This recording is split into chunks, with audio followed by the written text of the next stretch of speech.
Hi, welcome to Punch Perfect Boxing, and for this video what I thought I'd like to do is take a quick look forward to the upcoming Manny Pacquiao versus Keith Thurman fight, which I think is next week. Now, for me it's quite an intriguing fight for a few reasons, and hopefully I'll be able to explain those reasons as we go on through the video.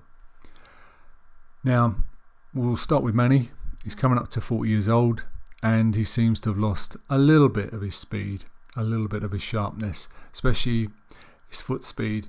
He doesn't seem to be able to get into those positions that he used to and fire off those great flurries.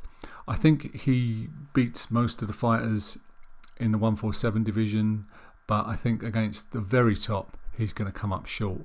But fair play to Manny, he's 40 years old, he's had the most fantastic career, and well, for me, he's not always been my favourite fighter. I have to take my hat off and say what a career that he's had.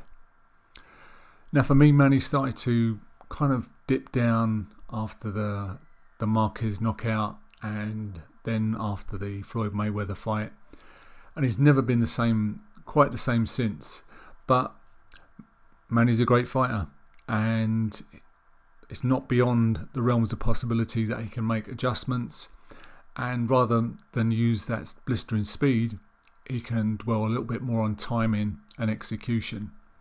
Though I do think that style he's had has left some serious flaws in his game. He leaves himself wide open when he jabs.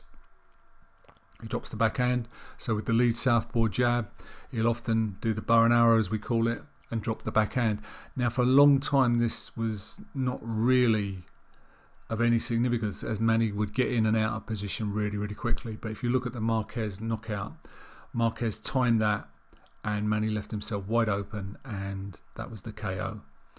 So I think with a fighter as tricky as Thurman and as speedy as Thurman, I think Manny could be in some problems. But let's see if he can be a mature, wise old fox and rely a little bit more on timing than that blistering speed. Now, for Keith, he's had a few years out and he didn't look good in his comeback fight, I'll give you that, against Lopez. But with a fighter like Keith, who again relies at this phase in his career on getting in and out, firing off really fast combinations and a lot of movement. Now, for that style to work effectively, he has to be 100% on his game. He can't afford to have any ring rust. So there we have it. Manny's lost a bit of a step, and Keith could be the fighter that we used to see, the fighter that fought Danny Garcia and Sean Porter, or he could have lost a step. So it's a very intriguing fight. So I think both fighters throughout the fight are going to be vying for position. They're going to try and come in and set up attacks with each other, get in and out as fast as possible. Thurman's going to try and move Manny around. Manny's going to stalk Thurman a little bit. And they're both going to vie at times for lead foot dominance. This is where you, as an orthodox fighter, you want to get your lead foot outside the southpaw's lead foot. And it helps create angles, and it helps create, it takes you out the way of other punches. But I don't think that's going to be of great significance in this fight. I think there are times when both fighters will vie for that position, but I think it's more who can get in, who can get out, who can time the other fighter coming in, who can get off their combinations as best they can. And like I said, it could be one last great hurrah for Manny. It could be the resurgence of Keith Thurman, or the last 2 years have eroded Keith's skills at the very highest level.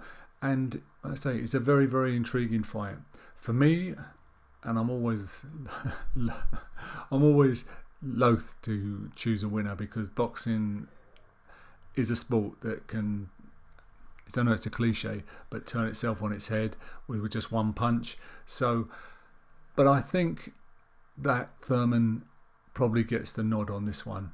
But like I've explained in the last 5 or 6 minutes, there's a lot of things that we don't know, and it makes for a very interesting fight.